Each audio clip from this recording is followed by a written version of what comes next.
We were talking about trying to figure out how to do when we parry that it's going to slow time down sometimes when you parry. There's a chance Mhm. for it, and it's going to create a sphere of influence around the player who parries. But how Unreal Systems have a way to do that locally and globally, and how they can mesh back together. Can you explain that to me a little bit? Okay, so this is the custom time dilation. This is a timeline that only this actor, which is our third person character. Now we have a global time dilation, which is a timeline that controls every act. So here, I'm just going to show you if I press T on press, is going to set the custom time dilation to 0.3. So 30% of what it was. Okay. I'm going to come number of players to 2 and let's play. So we need listen server here and right. We have 2 of these players, right? We Okay. have 2. So let's say that I press T for this. Now you can see that I am slower, and if I here that way, you can see that, well, it's not a replicate, but I am. Now, Yeah. if I want to replicate it correctly, I have to replicate it with networking system, but you can see that I am, well, a lot slower.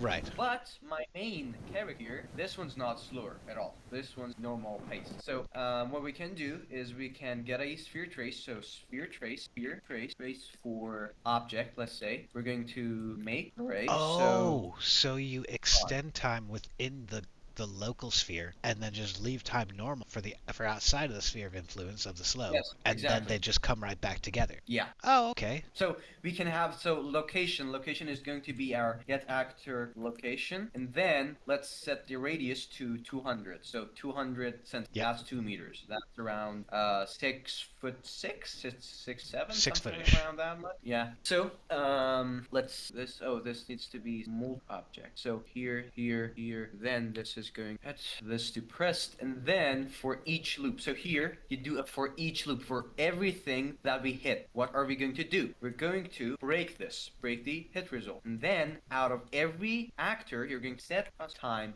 And then here, you set this to, let's say 0.4, and this is it. So let's do a duration. So if I come here and I want my characters to start playing from here, so what happens is that so right here, if I press T, now I am not slower because I didn't set it for me. But if we come here, you can see that this guy is lower for both of my characters. I didn't think that's what we were going for though. Like it This should is be. just an example. Oh, okay. Yeah. This I didn't set anything. So here I'm just showing you how the basis of it is going to look like. So it slows around. Everything gets slowed around the sphere, including the person who is doing that. So just set custom time dilation as well for ourselves, 0.4. And then after a couple of seconds or after something that we Some want is defined amount of finished, time.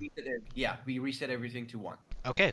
And that way we can make this system compatible, make the slow motion system compatible. Okay, so for the time dilation, what you can expect is by a couple of days from now, I will have a replicated system that makes a sphere around the player Yeah. and it slows everything down in that. So yeah, you just that's the basic simple system of it, and yeah, that's really it. Man, I'm really looking forward to it. I can't wait to see what happens with this. I really hope that at least some of this is something that people would like to see a little bit more of, and maybe they'll like and subscribe. I know we're doing our best to give you guys some really great stuff to see, so hopefully this has been worth your time. Hope to see you again. Yeah. See you later, guys.